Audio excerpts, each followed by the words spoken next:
നമസ്കാരം. ഞാൻ ഡോക്ടർ ജയേഷ് പ്രകാശ്. നമുക്കിന്ന് അലർജിയെപ്പറ്റി ചർച്ച ചെയ്യാം. രാവിലെ എഴുന്നേറ്റ് കഴിയുമ്പോൾ അനിയന്ത്രിതമായിട്ടുള്ള തുമ്മൽ, കണ്ണുകൾ വളരെയധികം ചുവന്നിരിക്കും. അതോടൊപ്പം തന്നെ പലപ്പോഴും ശരീരത്താകമാനം ഒരു ചൊറിച്ചിലുണ്ടാകാം. തൊണ്ട ചൊറിയുന്നൊരവസ്ഥയുണ്ടാകാം. ഇതിനെയൊക്കെ നമുക്ക് പൊതുവിലായിട്ട് അലർജി റിയാക്ഷൻസ് എന്ന് തന്നെ നമുക്ക് പറയാവുന്നതാണ്. എന്നാൽ ഇത്ര സിമ്പിൾ അല്ലാത്ത അലർജിയുടെ ഒരു തലം കൂടിയുണ്ട്. പലപ്പോഴും നമ്മൾ ന്യൂസിലൊക്കെ കണ്ടു കാണും. ഈ കൊഞ്ചോ ഞണ്ടോ ഒക്കെ കഴിച്ചു കഴിഞ്ഞ് മരണം സംഭവിക്കുന്നൊരവസ്ഥയും കൂടി കാണാറുണ്ട്. അപ്പോൾ അത് അലർജിയുടെ മറ്റൊരു തലമാണ്. വളരെ രൂക്ഷമായിട്ടുള്ള മരണത്തിന് പോലും കാരണമായേക്കാവുന്ന അലർജി. എന്താണ് അലർജി? അലർജി എന്ന് പറഞ്ഞാൽ ഒരു ഫോറിൻ, അതായത് ഒരു പുറത്തു നിന്നുള്ളൊരു വസ്തു നമ്മുടെ ശരീരത്തിനുള്ളിലോട്ട് കയറി കഴിയുമ്പോൾ അത് ശരീരത്തിന് നല്ലതാണോ ചീത്തയാണോ എന്ന് ചിന്തിക്കുന്ന ഒരു വേർതിരിവിന് ശേഷമാണ് ശരീരം അത് അക്സെപ്റ്റ് ചെയ്യുന്നത്.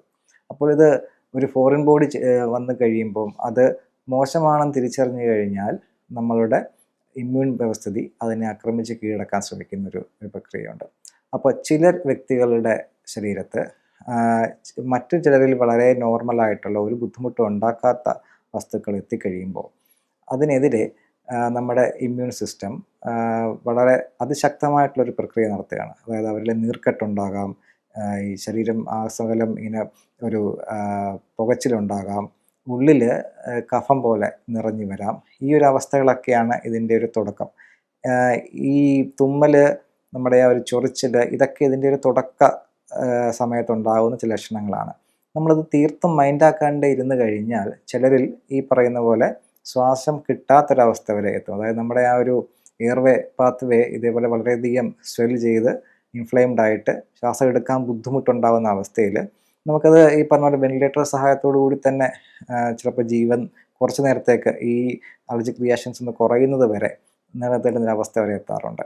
അങ്ങനെ അലർജി വളരെ സിമ്പിളായിട്ട് കണക്കാക്കാൻ പറ്റുന്ന ഒന്നല്ല. എന്നാൽ എങ്ങനെ നമുക്ക് അലർജിയെ ഒന്ന് മെയിൻറ്റെയിൻ ചെയ്യാം എന്ന് നോക്കിക്കഴിഞ്ഞാൽ ആയുർവേദത്തിൽ ഇതിനെ ഒരു കഫപ്രധാനമായിട്ടുള്ള അസുഖമായിട്ടാണ് കാണുന്നത്. അതായത് ഈ ഇൻഫ്ലമേഷൻ, സ്വെല്ലിങ് എന്നിവയൊക്കെ നമുക്കൊരു കഫപിത്ത പ്രധാനമായിട്ടുള്ള അസുഖമായിട്ട് കണക്കാക്കാറുണ്ട്.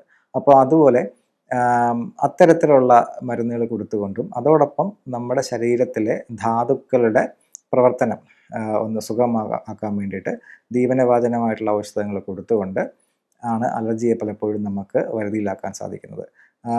നമ്മുടെ നാട്ടിൽ പണ്ട് കാലത്ത് എല്ലാവരും ഉപയോഗിച്ചുകൊണ്ടിരുന്ന രാസ്നാദി ചൂർണം എന്ന് പറയുന്നത്, കുളി കഴിയുമ്പോൾ അമ്മൂമ്മമാരൊക്കെ പഴയ സിനിമയിൽ നിറകിൽ തിരുമുന്ന രാസ്നാദി ചൂർണം, അതിന് ഈ അലർജിയുടെ കാര്യത്തിൽ വളരെയധികം ഈ പ്രത്യേകിച്ചും തുമ്മൽ, രാവിലെ എഴുന്നേൽക്കുന്ന തുമ്മലിൻ്റെ കാര്യത്തിൽ ഒന്ന് കുറയ്ക്കാൻ വേണ്ടി വളരെയധികം പങ്കുവഹിക്കാൻ സാധിക്കുന്നുണ്ട്. അത് നമ്മൾ നിറകയിൽ തിരുമുക. പലപ്പോഴും ആ ഒരു സിമ്പിളായിട്ടുള്ള ആ ഒരു പൊടി ഉപയോഗിക്കുമ്പോൾ തന്നെ പലരുടെയും ഈ രാവിലെ എഴുന്നേൽക്കുമ്പോഴുള്ള തുമ്മൽ അതിനുശേഷം ഇല്ലാണ്ടാവുന്നതായിട്ട് കണക്കാക്കാറുണ്ട്. അതോടൊപ്പം നമ്മൾ ശ്രദ്ധിക്കേണ്ടുന്ന മറ്റു ചില കാര്യങ്ങളുണ്ട്.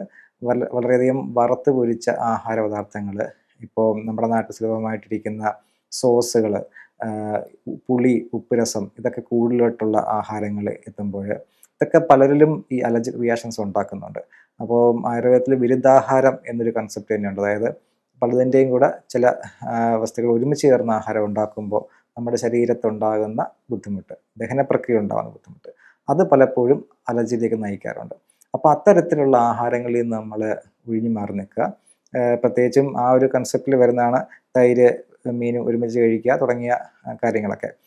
എന്നാൽ ചിലരിൽ അതത്ര ഒരു എഫക്റ്റ് ഉണ്ടാക്കുന്നില്ല. അതിൻ്റെ ഒരു പ്രധാനപ്പെട്ട കാരണം, നമ്മൾ ഫിസിക്കലി വളരെയധികം ആക്റ്റീവായിട്ടുള്ളൊരു വ്യക്തിയാണെന്നുണ്ടെങ്കിൽ നമുക്ക് എന്ത് ആഹാരം കിട്ടിയാലും അത് വളരെ പെട്ടെന്ന് തന്നെ ദഹിച്ചു പോകുന്നതായിട്ട് കാണാറുണ്ട്. എന്നാൽ ശരീരം അധികം അനങ്ങാത്ത, ഓഫീസ് ജോബുമായിട്ട് മാത്രം ഇരുന്ന് എ സിയിലും മറ്റും സ്ഥിരമായിട്ട് വർക്ക് ചെയ്യുന്ന ആൾക്കാരിൽ ഇത്തരത്തിലുള്ള ഈ ആഹാരങ്ങളുടെ ചില കോമ്പിനേഷൻസ് അലർജിയിലേക്ക് വളരെ പെട്ടെന്ന് നയിക്കാറുണ്ട്. അതോടൊപ്പം നമുക്ക് തലയിൽ തേക്കുവാൻ വേണ്ടി ചില പ്രത്യേകത്തിലുള്ള എണ്ണകളൊക്കെ ഉണ്ട്. അതൊക്കെയും നമുക്ക് തുളസിയോ കുരുമുളകിൻ്റെ ഇല, മുയൽച്ചെവിയൻ തുടങ്ങിയ അതൊക്കെ ഇട്ട് കാച്ചുന്ന, പണ്ട് കാലത്ത് നമ്മുടെ അമ്മൂമ്മമാരൊക്കെ ഇട്ട് കാച്ചിക്കൊണ്ടിരുന്ന എണ്ണകൾ, ഇതൊക്കെ നമുക്ക് ഒരു പരിധിവരെ ചെറിയ തരത്തിലുള്ള അലർജിയിൽ നിന്ന് നമ്മളെ സംരക്ഷിക്കുന്നതാണ്. അലർജിയുടെ കാര്യത്തിൽ ആയുർവേദത്തിൽ നമുക്ക് ചികിത്സയിൽ പഞ്ചകർമ്മ ചികിത്സ ഒരു പ്രധാനപ്പെട്ട ഒന്ന് തന്നെയാണ്. പലപ്പോഴും അലർജി കൂടി നിൽക്കുന്ന അവസ്ഥയിൽ നമുക്ക് വമനം അല്ലെങ്കിൽ വിരേചനം എന്ന് വെച്ചാൽ ഛർദ്ദിപ്പിക്കുക അല്ലെങ്കിൽ വയറിളക്കുക, ഈ ചികിത്സകൾ ചെയ്യേണ്ടതായിട്ട് വരാറുണ്ട്. കാരണം അവർക്ക് എന്ത് കഴിച്ചാലും ആകെ ഇറിറ്റേഷൻസ്, രാവിലെ എപ്പോഴും സ്റ്റഫ് നോസ് എന്ന് വെച്ചാൽ അവർക്ക് ശ്വാസം എടുക്കാൻ പറ്റാത്ത പോലത്തെ ബുദ്ധിമുട്ട് പലപ്പോഴും വരാറുണ്ട്. എന്നാൽ ഒരു ഉച്ചയാവുന്നതോടുകൂടി ഈ ബുദ്ധിമുട്ടുകൾ കുറയുകയും ചെയ്യും. വൈകുന്നേരവും രാവിലെ ആകുമ്പോൾ വീണ്ടും കൂടുന്നൊരവസ്ഥയുണ്ട്. ഈ അവസ്ഥകളിൽ നമുക്ക് ഈ വമനം, വിരേചനം തുടങ്ങിയ പഞ്ചകർമ്മ ചികിത്സകൾ ചെയ്ത ശേഷം നമുക്ക് ശമന ഔഷധങ്ങളിലേക്ക് കടന്നു കഴിഞ്ഞാൽ വളരെയധികം മാറ്റം ഉണ്ടാക്കാൻ സാധിക്കും.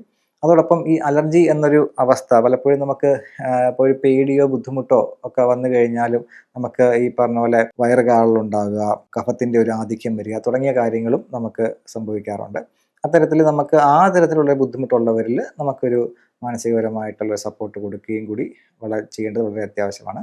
അലർജി നമുക്ക് നമ്മുടെ ശരീരത്തിൽ സ്വതസിദ്ധമായിട്ടുള്ള ഒരു പ്രക്രിയയാണ്. എന്നാൽ അതിൽ ഹൈപ്പർ ആക്ടിവിറ്റിയാണ് ആക്ച്വലി നമുക്ക് ഈ ബുദ്ധിമുട്ടുള്ളത്.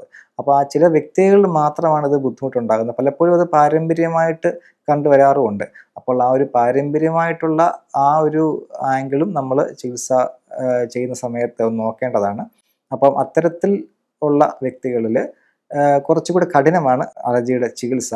നമുക്കത് കൺട്രോൾ ചെയ്ത് ബുദ്ധിമുട്ടില്ലാത്ത രീതിയിൽ നമുക്ക് കൊണ്ടുപോകാൻ പറ്റുന്ന ഒരവസ്ഥ തന്നെയാണ് അലർജി.